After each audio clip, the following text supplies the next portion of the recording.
ഒരുപാട് കരഞ്ഞ് കാല് പിടിച്ച് പിന്നാലെ വന്നപ്പോഴൊക്കെ തട്ടിത്തെറിപ്പിച്ചിട്ടേ ഉള്ളൂ. ഒരു പട്ടിയുടെ വാല്യൂ പോലും തന്നിട്ടുണ്ടാവില്ല പലപ്പോഴും. പക്ഷെ ഒരു ആവശ്യം വന്നപ്പം ആ കോളിനപ്പുറത്തെ ഫസ്റ്റ് വിളിച്ച് ചിലപ്പോൾ നമ്മളെയൊക്കെ ആയിരിക്കും. എന്തിന് എത്രയൊക്കെ ചെയ്താലും ഒരു പട്ടിയെ പോലെ വീണ്ടും വാലാട്ടി വരുന്നത്. ശരിയാ, പട്ടികൾക്ക് നല്ല എന്താ പറയാ അനുസരണയും നന്ദിയുണ്ട്. പക്ഷെ മനുഷ്യനെന്ന് പറഞ്ഞാൽ ആ സാധനം തീരെ ഉണ്ടാവില്ല. ഒരു നേരത്തെ ചോറ് കൊടുത്ത നന്ദി ആ നായ കാണിക്കുന്നുണ്ടെങ്കിൽ മനുഷ്യൻ ദിവസമില്ല ജീവിതകാലം മൊത്തം തിന്നാൻ കൊടുത്താലും ആ നന്ദി കാണിക്കത്തില്ല. നിങ്ങൾക്ക് പലപ്പോഴും തോന്നിയിട്ടുണ്ടാവില്ലേ എവിടെയൊക്കെ ഒരു പട്ടിയായി ജീവിച്ചതുപോലെ? പലപ്പോഴും ഉണ്ടാവും.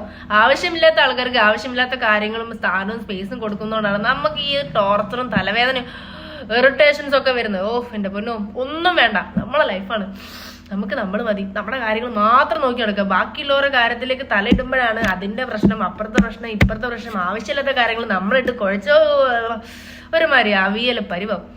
ഇതൊന്നുമില്ലാതെ നമുക്ക് സമാധാനത്തെ പോണെങ്കിൽ അവരെന്തെങ്കിലും ആവട്ടെ, നമ്മൾ ചെയ്ത കാര്യത്തിൽ നമുക്കൊരു വിശ്വാസം ഉറപ്പുണ്ടെങ്കിൽ ഒരു നല്ലതും സമാധാനമായിട്ടുള്ളൊരു ജീവിതം നമുക്ക് മുന്നോട്ട് നയിക്കാം.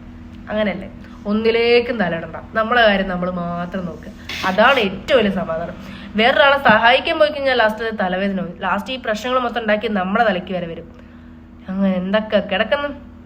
സത്യല്ലേ? അങ്ങനത്തെ കുറേ പ്രശ്നങ്ങളുണ്ട്. അനുഭവിച്ചവർക്കറിയാം.